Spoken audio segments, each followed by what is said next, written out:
J'aime bien que tous les avis s'expriment dans cette émission. On est en direct avec le docteur Louis Fouché, qui est médecin anesthésiste, réanimateur à l'hôpital de la Conception. Bonjour docteur. Je sais que vous avez un petit speech que vous voulez faire à chaque fois sur vos conflits d'intérêts. Allez-y, comme Bonjour ça sera Jean-Marc, fait. vous allez bien? Oui, très bien. Bonjour Jean-Marc, vous allez bien? Ouais. J'ai pas de conflit d'intérêt, effectivement. Voilà. Ouais, puis je suis le porte-parole d'un collectif qui s'appelle Réinfo Covid, où il y a 1500 médecins, une centaine de chercheurs, d'universitaires. Et on essaye juste de transformer la peur en prudence, en fait. C'est-à-dire l'intelligence du courage. Pas faire n'importe quoi, juste retoucher le réel, en fait. Arrêter d'être dans des dogmes, arrêter d'être dans de l'imaginaire, paniquer. Là, j'écoutais vos invités et j'étais moi-même pris par une espèce de bouffée d'angoisse en les écoutant, tellement il y avait de stress palpable. En fait, je pense qu'il faut sortir de ça. Ouais, mais en même temps, docteur, docteur, en même temps, vous allez me dire si je me trompe ou pas, mais visiblement, quand mes équipes vous ont appelé hier pour vous dire suspension du vaccin, votre réaction, ça a été alléluia, c'est un mauvais vaccin, on va le découvrir au fur et à mesure. C'est bien ça, votre réaction ? Oui, Mazel Tov, quoi. On revient à la prudence. Enfin, Michel Baccar, qui est le président de l'Ordre des médecins de Charente-Maritime, l'avait déjà dit, les médecins ne sont pas là pour faire les Jeux olympiques de la vaccination, en fait. Ils sont là pour peser la balance bénéfice-risque intelligemment.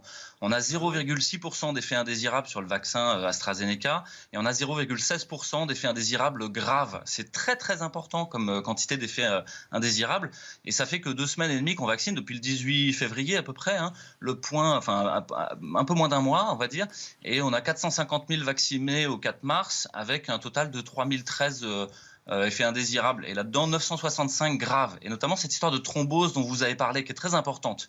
Et que certains attribuent à l'idée que le vaccin, c'est un adénovirus de chimpanzé, quoi, un virus du rhume du chimpanzé, qui est un OGM. Et ça, c'est dit par l'AMM conditionnelle, hein, c'est marqué noir sur blanc dans l'AMM conditionnelle de l'Agence européenne du médicament, dans lequel il y a une cassette spike, et au début de cette cassette spike, il y a un activateur du plasminogène. Alors, c'est un peu compliqué, là, docteur. C'est un peu compliqué. C'est un peu compliqué, mais juste, excusez-moi, vous nous confirmez, là, en direct, vous nous dites, AstraZeneca, c'est un mauvais vaccin. Ah oui, c'est un mauvais vaccin et ça avait déjà été dit en avance sur les premières études qu'on avait eues. Dr Cohen. Mais vous prenez une responsabilité gravissime. Attendez, on écoute le Dr Cohen, allez-y. Vous prenez une responsabilité gravissime. On a eu 22 millions de vaccinés en Grande-Bretagne. Sur ces 22 millions de vaccinés, la Grande-Bretagne est en train de réouvrir. On a eu 5 millions de vaccinés. On a une agence européenne du médicament qui nous a conforté dans l'idée qu'il y avait quand même une rareté de ces faits gravissimes. Et quand vous parlez d'effets indésirables, quand vous parlez de la rougeur de la peau, de la fièvre, etc., qu'est-ce que vous pouvez comparer ça par rapport aux entrées en réanimation? Vous êtes anesthésiste, vous connaissez le problème, vous en souffrez tous les jours. Docteur Fouché. Vous êtes en colère, vous laissez dépasser par votre colère. Les effets indésirables graves, il y a de l'épilepsie, il y a des paralysies faciales, il y a des thromboses multiples, cérébrales, cardiaques et pulmonaires. Donc on n'est pas du tout sur des trucs légers. Hein. Et à la fin, vous concaténez l'idée de sortie de crise au vaccin. Et c'est là où vous êtes pris par une hypnose. Mettez le même argent dans travailler sur les traitements ambulatoires précoces. On est d'accord. Et vous allez voir la rentabilité de ces choses-là. Vous allez les battre en brèche comme si ça n'existait pas. Non, mais on est d'accord, mais juste, docteur Fouché, la seule question, ce sont vos propos qui disent AstraZeneca, c'est un mauvais vaccin. C'est ça qui fait bondir le docteur Cohen en disant... une responsabilité folle en disant ça. Et quand vous dites travailler sur les traitements, évidemment, vous avez bien vu que la bithérapie des anticorps monoclonaux, elle est en train d'arriver, même si elle est... Mais est-ce que c'est un mauvais vaccin, docteur Cohen, ou pas? Non, je ne pense pas que ça soit un mauvais vaccin. C'est un vaccin qui pose des problèmes comme d'autres vaccins ont posé des problèmes. Vous le savez, monsieur Fouché, quand même. On n'a pas que... Ça se passe pas que toujours bien quand on vaccine les gens. Vous le savez très bien. Docteur Fouché, votre réponse? Oui, le Banvalivimab dont vous parlez est à 1 800 € la dose. Pour le moment, ne marche pas très bien et les seuls résultats qu'on a sur une étude faite par le laboratoire lui-même. Vous avez énormément de traitements, vous avez plus de 22 études sur l'ivermectine maintenant qui montrent que c'est peut-être utile. Ouais. On a donné une RTU au Banvalivimab alors qu'on a refusé au Conseil d'État d'envisager l'ivermectine. C'est quand même dommage. Je crois qu'il ne faut pas se fermer de porte et surtout se dire que la vaccination n'est jamais une baguette magique. Il n'y a pas de baguette magique dans cette épidémie. Je rejoins le docteur Cohen, c'est grave de dire c'est un mauvais vaccin parce qu'il y a beaucoup de gens qui nous regardent et beaucoup de gens qui vont du coup refuser peut-être parce qu'ils vous croient. C'est vous qui donnez l'angoisse. Exactement. Jonas Haddad vous dit c'est vous qui donnez l'angoisse. Je donne de la prudence. Le vaccin n'est pas une baguette magique. Ne risquez pas votre vie avec quelque chose qui est un mauvais produit. Non, mais, simplement, attendez qu'il y ait des bons produits. Il y en aura. Vraiment, vous allez très loin là, hein, vous savez. Ah oui, je vais très loin. Oui, là-dessus, il n'y a aucun problème. On peut pas, quand on est médecin, avoir ce type de propos.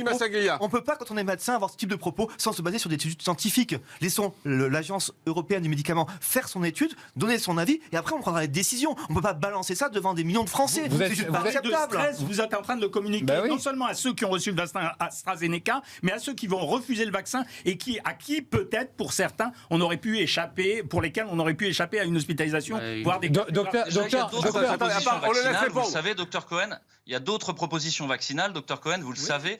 Donc les gens doivent être libres de leur choix et doivent avoir un consentement libre et éclairé. Et pour ça, il doit y avoir une information claire, loyale et appropriée. C'est ce que j'essaye de faire. Donc ne mettons effectivement aucun mot étiquette sur ce vaccin, juste vous avez 3013 effets secondaires, dont 965 graves et dont des très très graves. Mais sur combien de ça, c'est la HAS qui le dit, et on n'en est qu'à 3 semaines de vaccination. Donc simplement, les gens doivent faire leur choix en toute liberté. Vous avez 150 000 accidents thromboemboliques en France chaque année. 150 000 accidents thromboemboliques. Vous m'avez parlé de 9 000 effets indésirables, de 900 cas graves, 150 000 accidents thromboemboliques. Mais vous êtes le VRP d'AstraZeneca ou quoi? Qu'est-ce qui se passe? Non, mais arrêtez de dire ça parce que. Juste répondre à ça, vous êtes le VRP d'AstraZeneca, vous dites. Pas du tout, j'ai aucun conflit d'intérêt, je vous rassure, pareil que vous. Jonas Haddad. Regardez donc les choses en face. Docteur Fouché. Pfizer pour le moment et AstraZeneca, je crois que je pourrais préférer Pfizer. Monsieur Fouché, on les a pas les vaccins. C'est-à-dire, moi je suis d'accord, vaccinons si on a eu un risque sur AstraZeneca, vaccinons avec Pfizer, avec Moderna, avec qui vous voulez. On est tout à fait d'accord, mais aujourd'hui, puisqu'on les a pas, mais qu'on est en situation... Donc on prend le risque, vous nous dites, puisqu'on les a pas, on prend le risque, vous nous dites, docteur Cohen? On est en situation de santé publique, on n'est pas en situation de santé individuelle. On est en train de proposer une solution de population générale. Non mais vous vous rendez compte ce que vous êtes en train de dire, docteur Cohen? Attendez, docteur Fouché, un instant, je vous redonne la parole. Docteur Cohen, vous êtes en train de nous dire, il y a peut-être un risque avec AstraZeneca, on devrait se faire vacciner avec Pfizer, mais comme on les a pas, vaccinons-nous avec AstraZeneca. C'est ce que vous avez dit là. Je vous dis que dans chaque proposition de vaccin, il y a un effet bénéfice et risque. C'est difficile à entendre, mais dans chaque traitement que vous donnez, il n'y a pas zéro risque en médecine. Ça n'existe pas. Est-ce qu'il y a plus de risques avec AstraZeneca qu'avec Pfizer? Aujourd'hui, je ne sais pas du tout. J'attends les évaluations de l'Agence européenne du médicament. Mais a priori, vu les chiffres qu'on a, vous avez parlé tout à l'heure, monsieur Fouché, vous avez dit 0,06%. C'était pas sur le vaccin AstraZeneca, c'était sur le vaccin Janssen qui a été testé, vous le savez très bien, par la FDA pour vérifier l'efficacité. Jonas Haddad et le docteur Fouché répond. Jonas Haddad. Alors, docteur Fouché, moi je n'ai aucun conflit d'intérêt. Je suis avocat, donc je suis pas docteur, je suis pas médecin, donc je me permets de vous le dire. En objectivité. Ce que vous venez de faire en termes de communication, c'est grave. Deuxièmement, vous êtes le porte-parole d'un collectif de plus de 100, vous avez dit, et quelques 1000. Je ne suis pas certain que tous les membres de votre collectif soient d'accord avec ce que vous êtes en train de dire. Et quand vous utilisez le terme de réinfo Covid, vous ne faites pas de l'info, vous faites réintox Covid. Parce que là, c'est grave ce que vous êtes en train de faire. Tous les gens qui nous ont regardés... Arrêtez de dire que c'est grave ce que je suis en train de faire et juste prenez les datas une fois pour toutes. Mais d'abord, on dit données, pas data. Stoppez ça. En fait, vous êtes en train d'essayer de faire mon procès parce que vous êtes avocat. Ne faites pas de procès. Non, c'est un juge qui fait un procès. Vous confondez bien les fonctions de la justice, monsieur.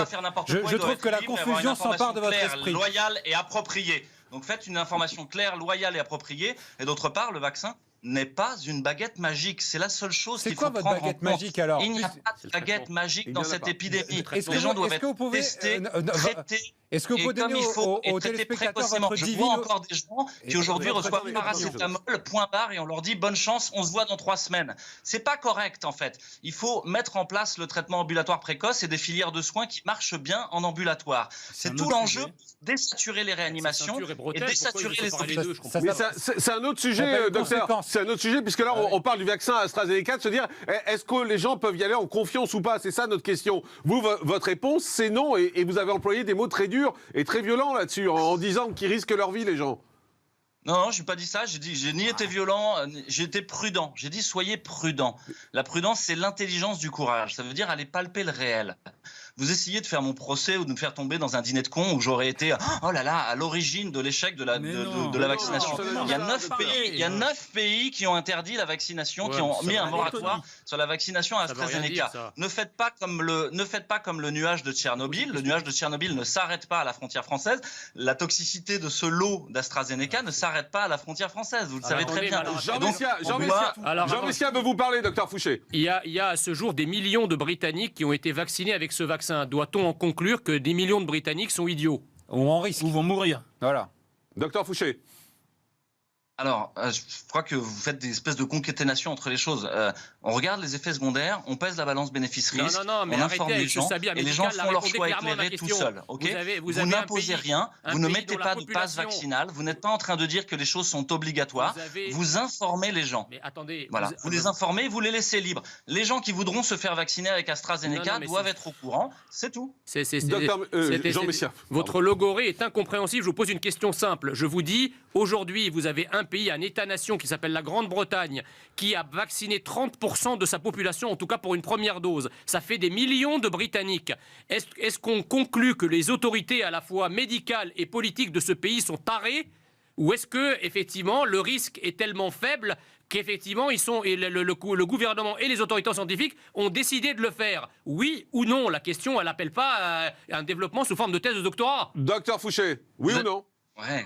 Vous aimez bien les choses simples. Moi, je trouve que la réalité est nuancée, complexe, pleine de choses difficiles à appréhender, qui nécessitent du temps. D'accord, les Grecs parlaient de l'époque raisonnable, la suspension du jugement. C'est-à-dire, j'admets que je ne vais pas conclure tout de suite, que je vais regarder la réalité. Donc faites ça, arrêtez de vouloir dire oui ou non de manière extrêmement rapide. Suspendu en l'air, d'accord? Prenez votre temps. Réfléchissez. Laissez les gens mourir. Laissez les gens ne pas travailler. Merci, docteur Louis Fouché. Merci d'avoir été avec nous. C'était intéressant d'avoir une voix discordante. Merci beaucoup d'avoir été là, médecin anesthésiste, réanimateur à l'hôpital de la Conception.